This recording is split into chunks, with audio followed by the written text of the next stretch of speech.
This afternoon is your transverse line.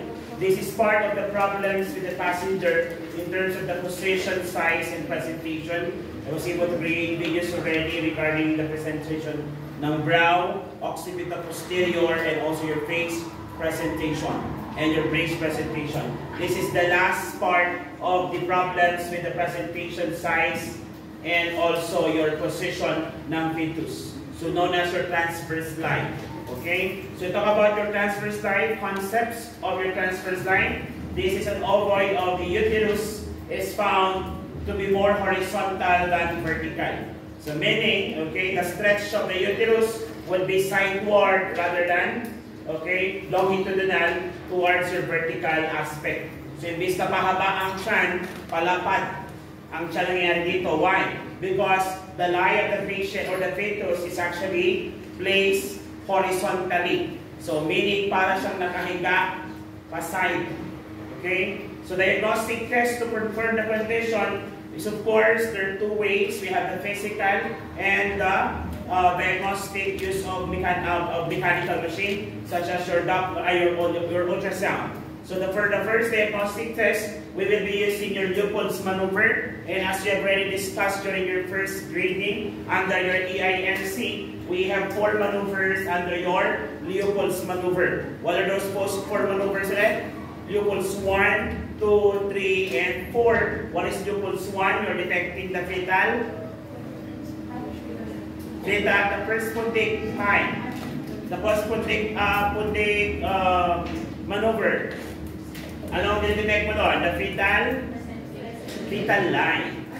Okay, you're going to detect the fetal line. Then the second would be the fetal back.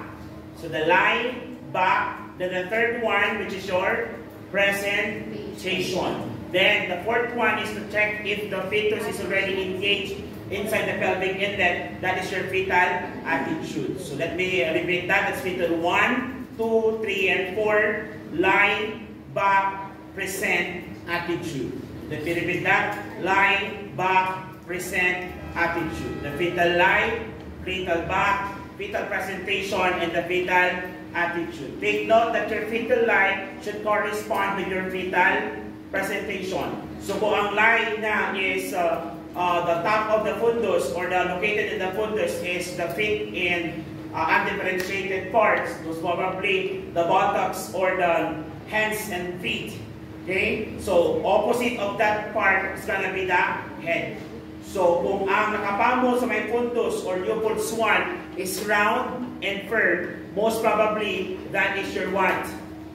Fetal head. Meaning that the fetal feet or buttocks is in the lower part of the uterus, meaning that the presentation is more on bridge presentation. Yun ang ibig sabihin ng Leopold's maneuver. Kaya nakalagay dito, one of the diagnostic tests is Leopold's maneuver. Because under this maneuver, you will be able to determine how the fetus is positioned and presented inside the uterus, even without the use of your ultrasound. Okay? So ang line ang back dito, ang line dito, so kapag ginawa mong fetal back, supposedly the other part would be touching undifferentiated part, maybe the knees and the elbows, plus the face of the patient, while on the other side naman is yung flat and hard surface indicating the fetal back. And that is where you're going to place your stethoscope for the appreciation of your fetal heart tone or fetal heart rate. In this case, pag hindi mo na siya nakapangganon at nakita mo dito sa left side mo or other right or left is round on that particular part and the other part is soft to round and with nodules, maaari nyo ng puwet tsaka yung inyong kamay. O for example, challenge sa nilohods ko. Pag nakita yung round, ibig sabihin sa fetal head. So ang kabaligtaran nun is the soft part, pwede din siyang round or undifferentiated. That's the fetal back. Ibig sabihin, the baby is positioned horizontally. Ang tawag natin doon, transverse line. Are we clear? Kasi supposedly ang ulo nandito, pag nandito ang ulo at nandun yung puwet at paa, ang tawag doon bridge. But if the head is on the lower part of the uterus and undifferentiated part dito, soft part, meaning cephalic ang presentation. I-identify na lang during delivery kung siya by brow or face presentation. Of course, the idea is your vertex presentation, wherein nakadapat ang baby is naka-occipito anterior position. When you say occipito, referring to the occiput of the fetus, while the anterior or posterior referring to the front or back of the mother. Occipito posterior means occiput ni baby touching the back of the mother. Ibig sabihin, kung nandito si baby, nakaharap siya sa atin ngayon. Occiput posterior. So, ito ang itsura niya. Kasi yung occiput ni baby, nakadikit, kung ito yung likod ni mother, andyan yung ulo niya. Clear. Pag occipito anterior, occiput ni baby, touching the front of the mother. So, nakatalikod siya sa atin ngayon. Ganon ang tamang posisyon. Kaya nga na nag-assist kayo ng delivery, paglabas ng vagina ni mother, nakadapa si baby. Tama ba? Yes, facing downward or facing the perineal part of the mother. And that is the ideal position. Clear tayo?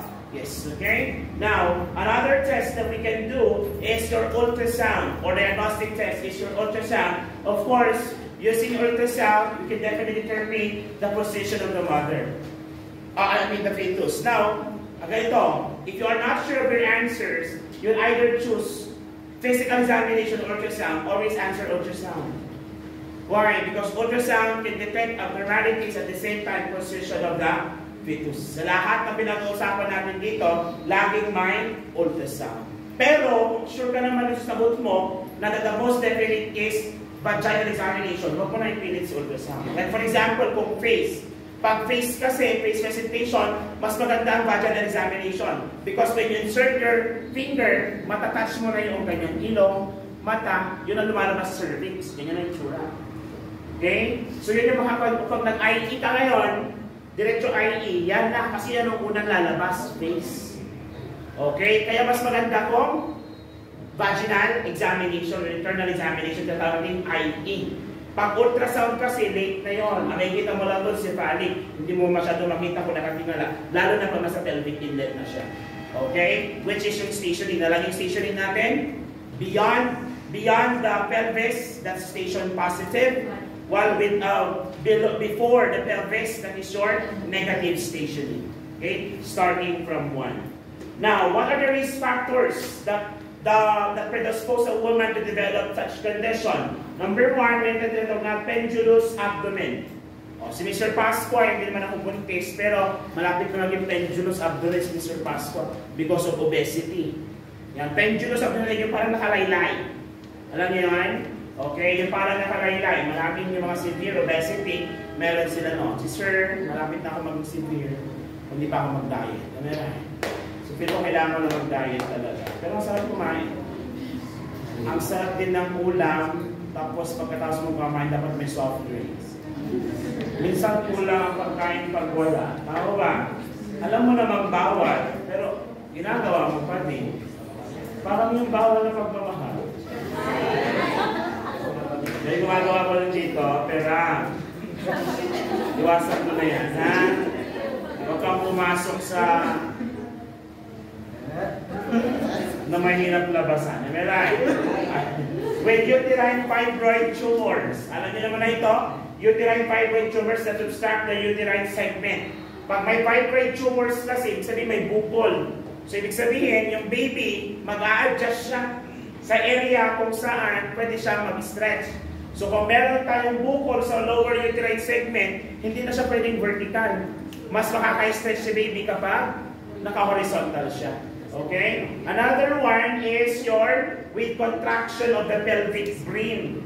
Okay? Doon sa lower part of the uterus. With congenital anomalies of the uterus. Okay? Another one is with hydramnios. Sa hydramnios, common naman ito sa mga breech.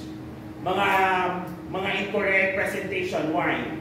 Pinaka-common nito kasi nga, pag maraming tubig, kung ano-anong position na nagagawa ni baby. Kasi maluwang yung space kung saan pwede siyang umikot-ikot. Okay? Another one is infant with hydrocephalus. You know what hydrocephalus is? It's a condition in the fetus kung saan yung kanyang head is larger than usual. That is why you actually measure the fetal or the neonate's head as part of the anthropometric measurement. Have you done, did that? Did you do that during your duties? Nakapag-identify ba kayo mga hydrocephalus patient? Never pa naman. Okay? So sabi nila pag malaki ang ulo matalino, depending laki ng ulo yan. So incapacitance is an other abnormality that prevents the head from engaging. Mahirap talaga yun kasi malaki ang ulo, hindi kasya. Okay? What else? Ba't natawa ka sa malaking ulo na hindi kasya? Pera. Ibang ulo ang isip mo Ibang butas din yun. Next, prematurity of the infant has room for free movement in the multiple gestation. Okay? And short umbilical cord. So pag short ang umbilical cord, parang hindi mo maikot ang isang bagay kasi yung tali may exit. Okay? So dapat mahaba. Problema din naman pag sobrang haba kasi pwedeng mag-wrap around sa neck ni baby, it can cause cord loop. Okay? Sa fetal neck ni baby. Would that cause distress? Yes. Okay? Now, the question is, how are we going to manage this condition? Same thing din kung paano natin i-manage ang mga other abnormal presentation and positioning. What are those treatments, sir? Can I move to the next slide? Okay. So, medical management natin, of course, kaya mo bang ilabas ang baby na mauna ang likod?